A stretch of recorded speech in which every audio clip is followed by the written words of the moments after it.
one way of interpreting Jordan Peterson using the model that we've got so far, right, is that he recognizes postmodernism. He recognizes that this is both a pen and a weapon, that's a fine way of looking at it, but also orange, but also cylinder, but also doorstop, but also like also. And if you're going to recognize multiple things, how do you privilege one of them?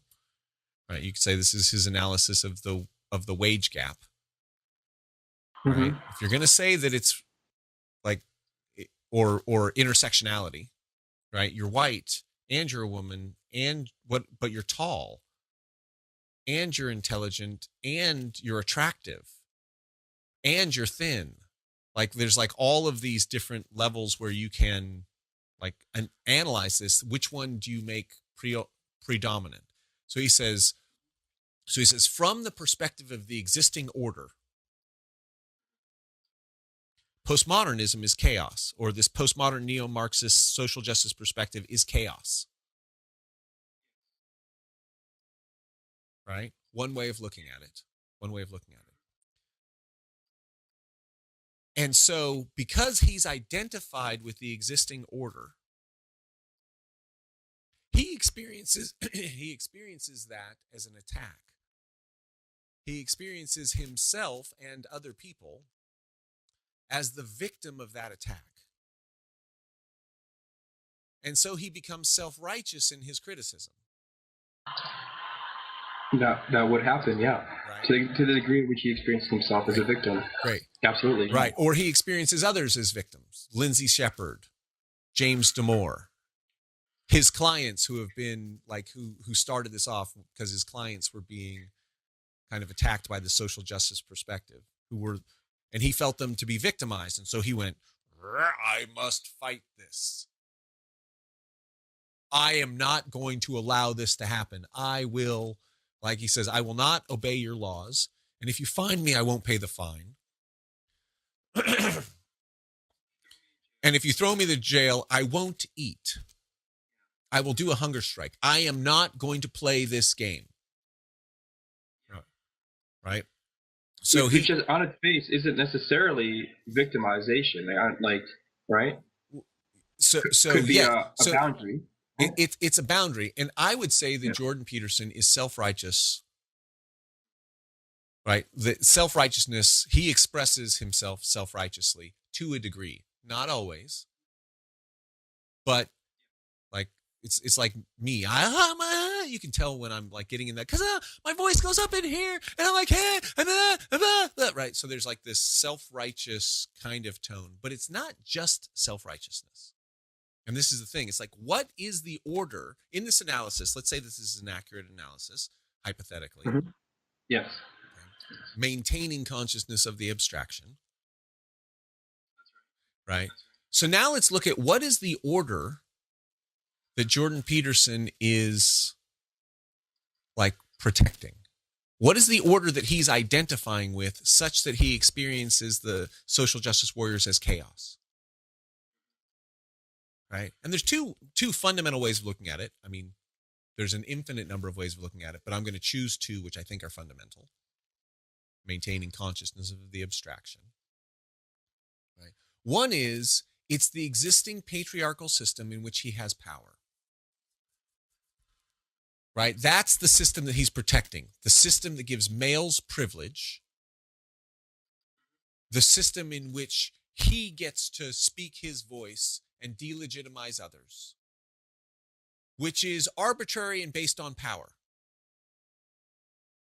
That's the system that he's identified with, and that's the system that he considers, from which he considers social justice warriors to be chaos. A lot of people have that viewpoint too. Yes. Yeah, a number of people. Yes.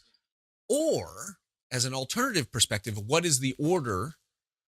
What is the viewpoint? What is the system that he is protecting, that he feels is being threatened? Is the idea of knowledge and the idea of the individual and the idea of the possibility of merit and the idea of Western civilization, which he states is not patriarchy. It is science.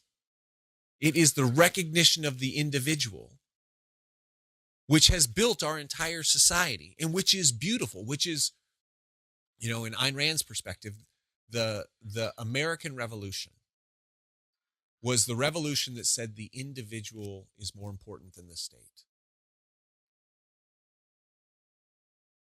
Right? That the individual is that we have individual rights which cannot be violated and no one is above the law. Right? It's a common thing. Everyone is subject to the law and everyone has equal rights before the law. I mean, as long as you're a person. At that time, we had this little thing called slavery, which was problematic. Yeah, kind of. A little bit. But the idea is, and that idea has come to fruition over time, that we are all equal before the law, that the individual is the level of analysis. Now, if Jordan Peterson is identified with that, if that's the idea that he's protecting, then yes, social justice warriors are an experience of chaos, but he's not protecting the existing social order of patriarchy, right? The New York Times piece called him the custodian of the patriarchy, right? They're saying what he's protecting is white male dominance, white male cis dominance. That's what he's protecting. And he's like, no, what I'm protecting is the idea of individuals. That's the right. ideas of rationality, the ideas of rational discourse and science. That's what I'm protecting. And therefore, this postmodernism isn't bad.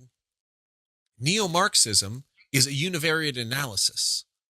And that's problematic. That's fundamentally problematic. As Korzybski would say, that's a semantic disturbance, which is problematic because it makes the system inflexible to new information. It's not science. It's not self-critical in that sense,